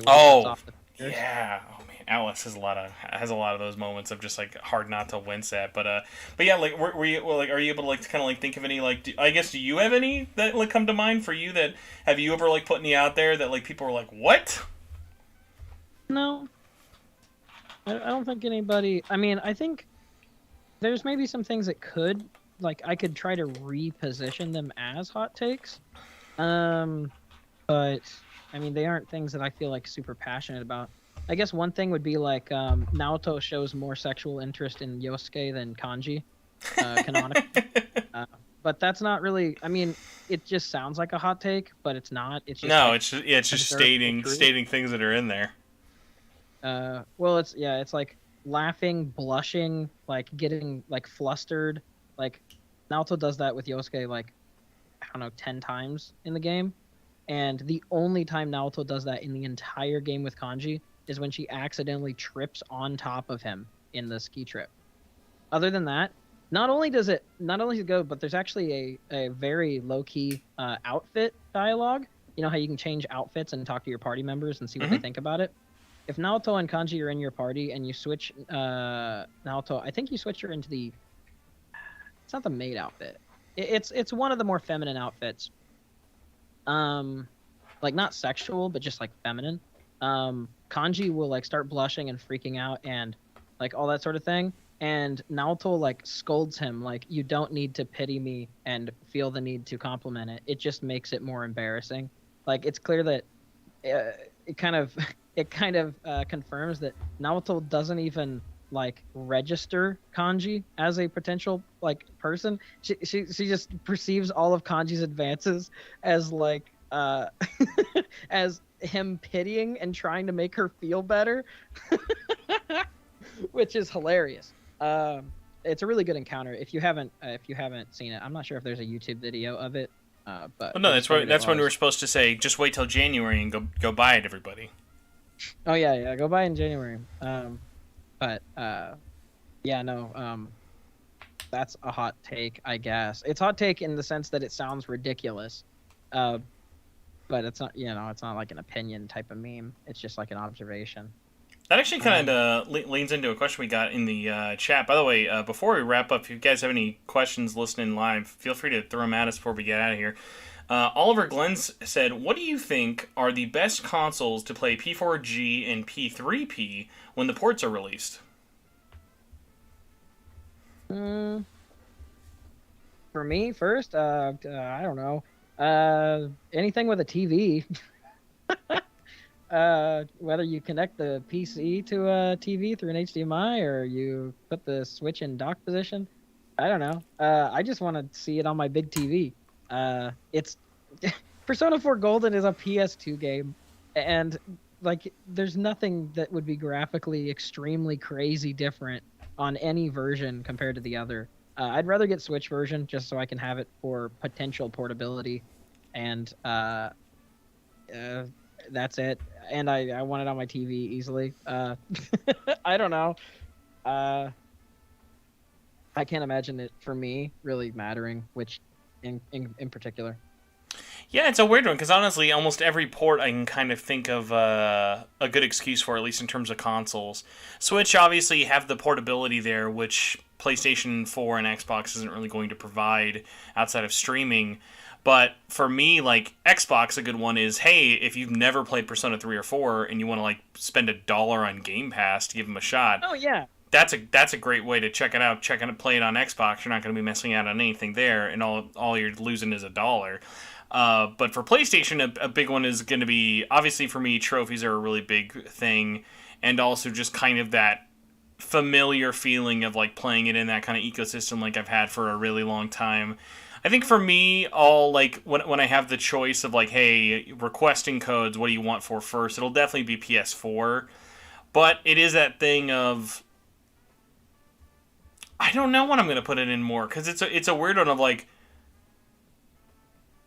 P4G is going to be interesting of me playing it on a TV for the first time because I still have my Vita powered up and it ready to play Golden at any time. So it'll be kind of interesting to really see how much of a difference that hits me. I think the fact that I'll be able to stream it much easier will also be a nice thing of like, hey, this is cool that it's available here now.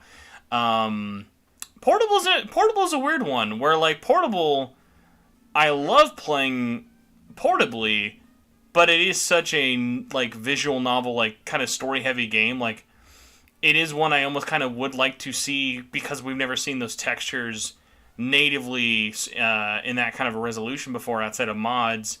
I would like to see what that kind of looks like if it is like 4K assets and stuff like that. So that's an interesting one. Like where like for me, I genuinely don't think there's like a bad platform to play it on, which is kind of nice because Soul Hackers 2 had platforms that I would say, hey, don't play it on this if you can. Like, OG PS4 and Xbox One like have a kind of a rough time with Soul Hackers 2 compared to the every other version of it. But Persona 5 Royal, the ports that just came out, every version runs great. There's no bad version at all, which is kind of the place you always want to be at with it, which is always kind of nice. Because, like, nothing is more frustrating to kind of be in a cyberpunk situation where like, hey, this is a great game, but you have to own these systems or else it's going to be garbage. Yeah. I'm glad it was a really, really smooth launch. It seemed like there's almost nothing to complain about with it, and yeah, I'm glad that it went smoothly. I mean, if they're gonna charge us $60 again for a 3-year-old game, you would hope that everything went smoothly. But after Nocturne HD, you never know. Yeah, I was thinking like Nocturne HD had some bumps.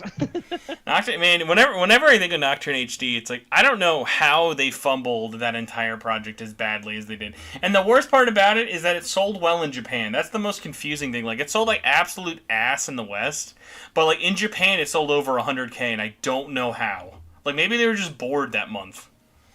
They're like, there's nothing else to play. But yeah, last little thing I have here is by Catgrin. It says, is Persona 4 Golden Hiding's favorite Persona game, or did he just straight up make a 15-hour video on a game in a series that wasn't his favorite? So my original ranking of the base, well, I've only played FES. Original P3 never released in the US. What? Yeah, it did. P3 Vanilla. We have P3, then we had Fez a year later. I'm pretty sure P3 Vanilla only released in Europe. No, P3. Yes, P3. There's P3 released worldwide, and then we got Fez later on. Okay, I haven't been able to find it. Like you'll know because there's the worst cover of all time. Like you know what the cover of Fez looks like in America? Yeah, it's that, but with the protagonist Yukari and Junpei with that terrible like PNG cutout filter. It's like one of the worst covers of all time. No, the European cover is way better because Koei Tecmo, I'm pretty sure, did that one. Persona 3 Europe cover. I always forget which one is which, but I'm pretty sure. It was Koei Tecmo. I forgot. The Fez cover is actually ironically Persona 3 art, but in Europe, Fez had the second more common cover that the West had. So Europe and America had the same cover for Persona 3. Okay.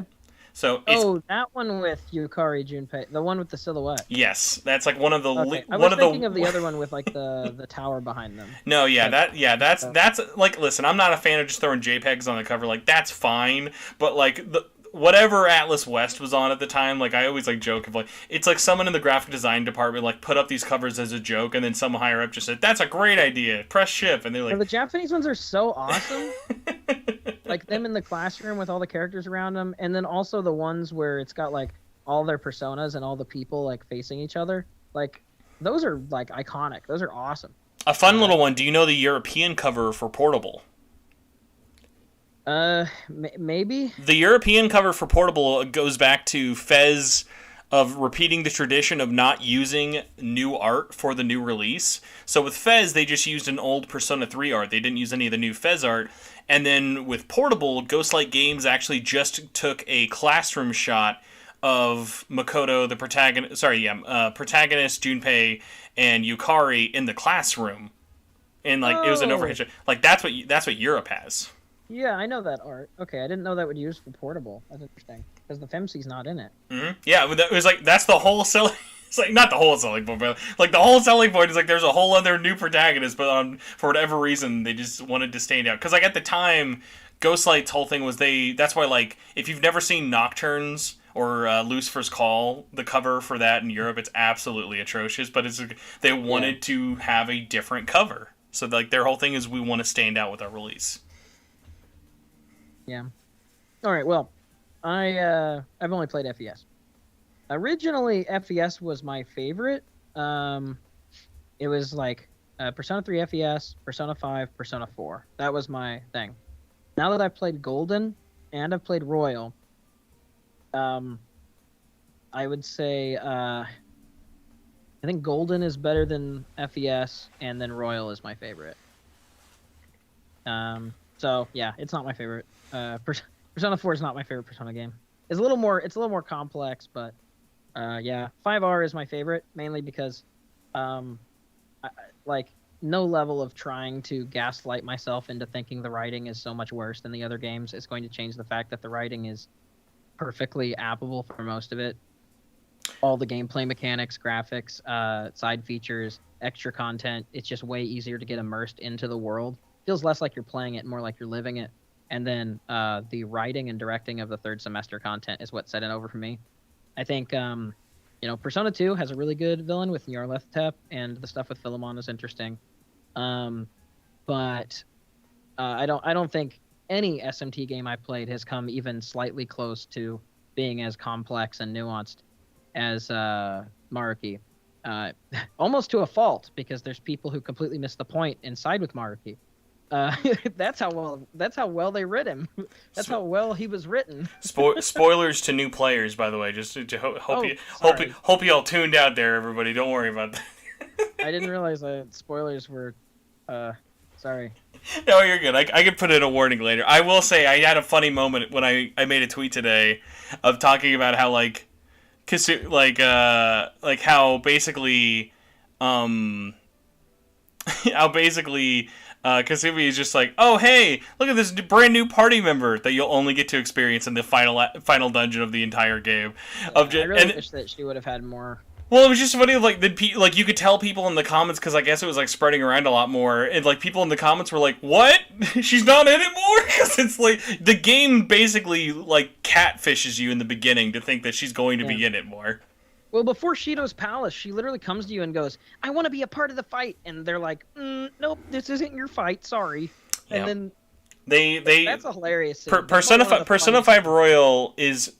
it should win an Olympic medal for all the hoops it jumps through to justify the lack of doing things.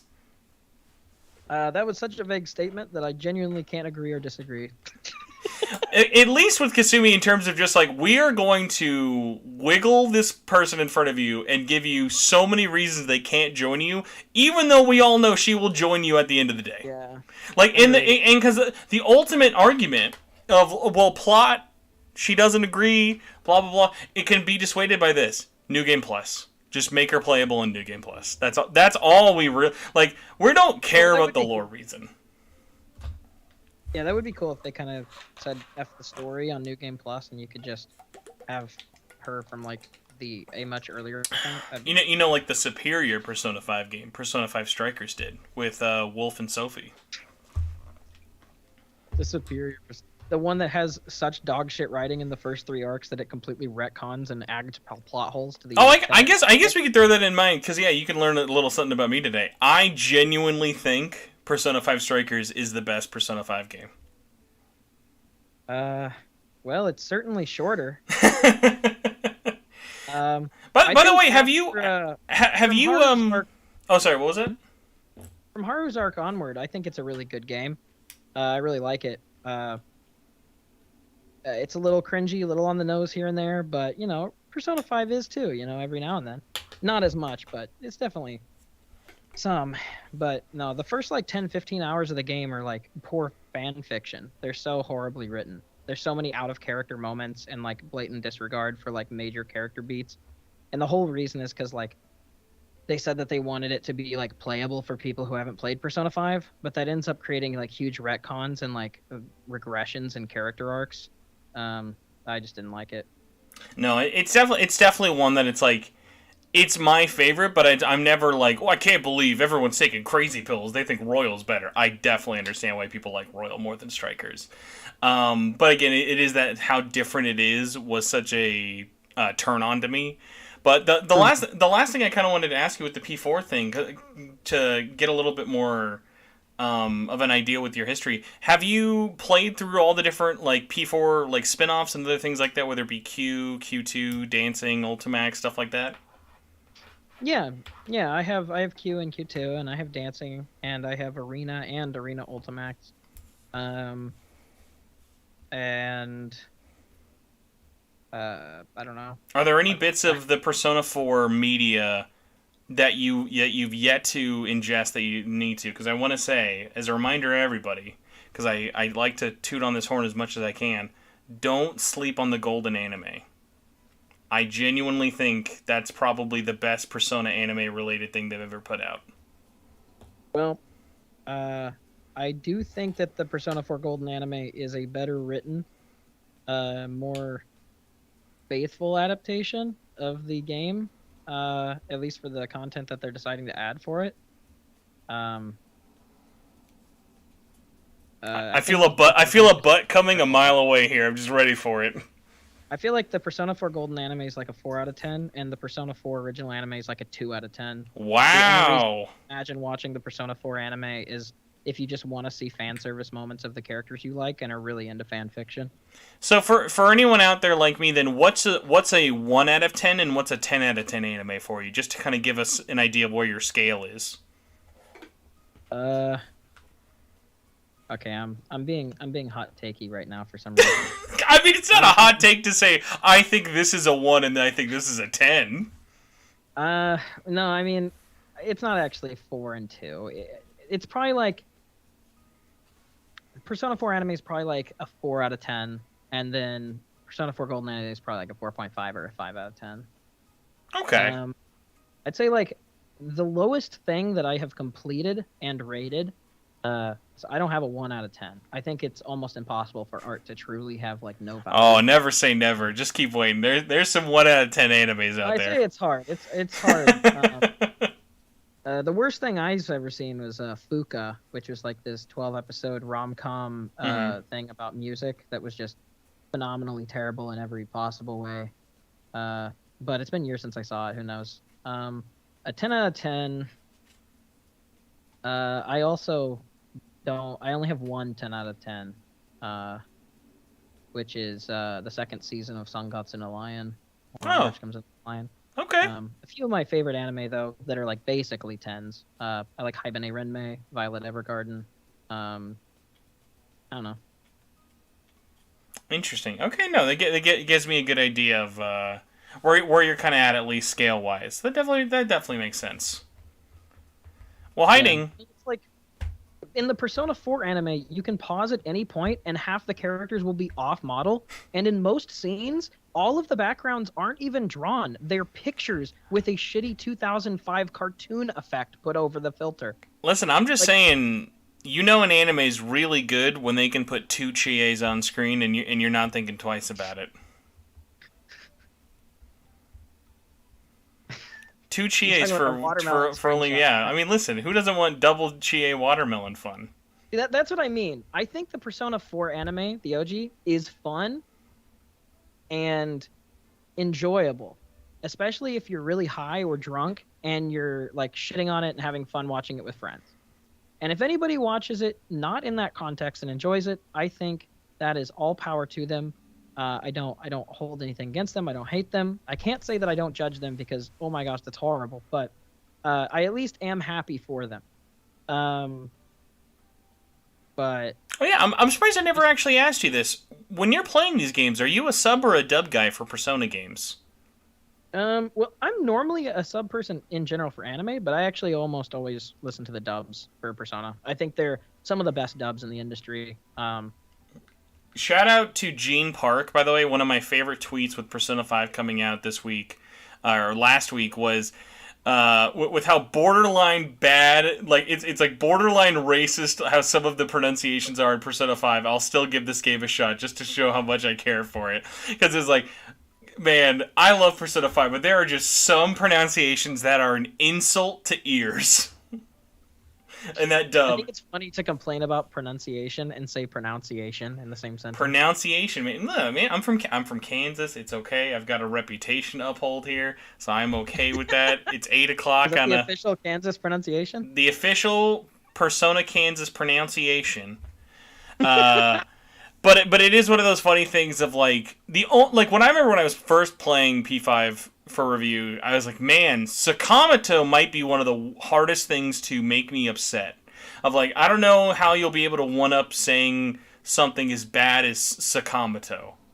Yeah, that was a really weird pronunciation. And then Persona 5 Royal one upped it with the butchering of the most simple name in written history, Jose to Jose. Absolutely, yeah, that is an odd choice. Absolutely awful. And I always like to put this out there. Because how you pronounce it would be Jose. Jose. Do you know the reason why P5's pronunciations are the way they are? It's not because PCB Productions is stupid. They know they're saying them wrong. No, I guess I don't know. Japan is listening in when they're doing voice recordings. They have since Eternal Punishment on PS1. Hmm. So when they hear it a certain way, Japan says no. America should say it like this, and they're they're the client. So when they say Sakamoto, no, Sakamoto, please. That's great. Yeah, I'm happy about that.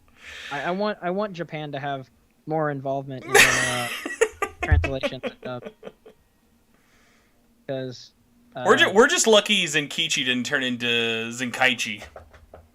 Well, it's not spelled Zenkaichi; it's spelled Zenkichi. So by the way, the sub dub thing I was gonna ask, because you brought up the Persona anime. Did you watch the Persona 4 anime, since it was one of the rare Persona animes to get dubbed? Yeah, I watched that one dubbed. Okay, that's honestly I like watched a couple episodes subbed, just to see what it would be like, because I was having a hard time not dropping it. I remember I watched the Persona 4 anime as it aired on the Ill Forgotten Anime channel. If you remember that from like premium TV channels, I would like try and watch it like that way, like as it aired weekly. But when I finally like watched the series in full dubbed, I legitimately like my score basically doubled just because of how fun the performance was for it. Like, it was just, you could tell everyone had a really good time doing that, like just being those characters again, that it was one of those things of like, the dub almost like saves it for me in my retrospect of like Persona 4, the anime. Yeah. No, I feel like it's just like all gloves are off. Like, whatever's most fun and enjoyable way for you to watch it is the best way to watch it, because it's not very good. Mm-hmm. So like, if you're going into it, you're just going in for the fun. You can't turn on your critical memer. You know, you gotta say, I like Chie. I want to see Chie say sounds. And you go, now, oh, Yu Narukami's a big Chad. I want to see his big muscles that he has, and I want to see him flirt with girls. I think Nanako's cute. I want to see Nanako do cute scenes about stuff. Yeah. You know, that's sort of the mindset I feel like. These will be some great sound clips. Whoever's clipping these out at the end of the show are going to be in for quite the blast. Well, I need to get out of here, but just because we don't have a lot of Persona dubbed things, and you're Mr. Anime for the week for sure, I might as well ask, where do you land on what I view as the anime? Oh, Hindenburg's probably a little bit of an overstatement, but the messy Persona 5 animation. As such a big fan of anime and Persona 5, how did you feel about that? It's probably the worst one. Which is a shame, because, like, do you remember the OVA that launched with Persona 5? Like, that was like, hey, this could be pretty good. And then they also, one of the openings is really good, too. Yeah. The Dark Sun opening, they did, like, multiple different animated openings for that, and one of them is, like, amazing. But it's like all around like a total crap show. I feel like, so it's like Persona 3 had really terrible budget and like very low quality animations. So I can see the novelty of watching the Persona 3 movies purely to see it look high quality, or at least like in like kind of on par quality. I feel like that's a novelty that you can enjoy the Persona 3 anime for. The Persona 4 anime is just a shitpost. It's fun. It's just something to get drunk with friends and like have a good time. Persona 5 anime is not enjoyable. It's not better than the game in any way. The animation is like actively worse than the game in all of the animated cutscenes. The characters and the models, I can't imagine ever. I tried to watch it a few times, but yeah, it's oh, there's a lot going on with it. But much like Distorted Mirror says, at least we have the Daybreakers to pretend like that's the good one. We can at least pretend exists. True. Well, Hiding, thank you so much for coming on this week's show. Everyone who watched live, dipped in, popped in for a little bit, or stayed the whole hour and 50 minutes, I appreciate you all for coming here. Hiding, where would you like people to come and find you online, whether it be YouTube, Twitter, Twitch, etc.?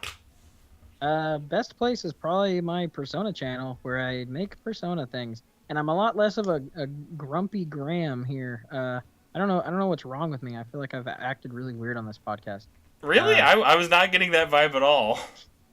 Maybe it's just self stuff. I don't know, but yeah, no, I hiding in private. Also, if you just search like Persona 4 analysis or something, it'll probably come up. One of them. Just search One by of them. longest.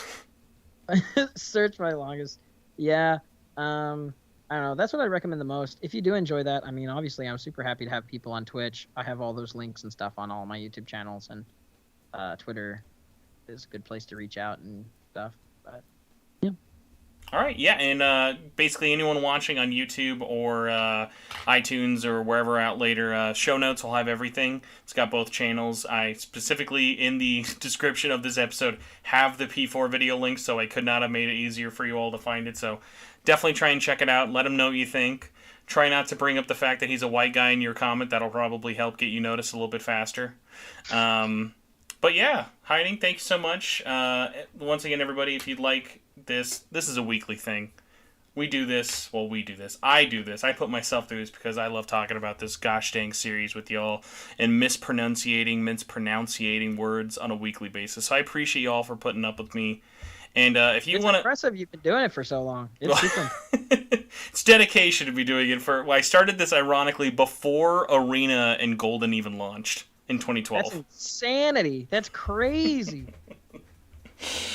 I've seen a lot of different phases of the series, you might imagine. From like literally SMT4 not being out to SMT5 being announced, being a thing. The entirety of like I remember the night Persona 5 like had its gameplay revealed.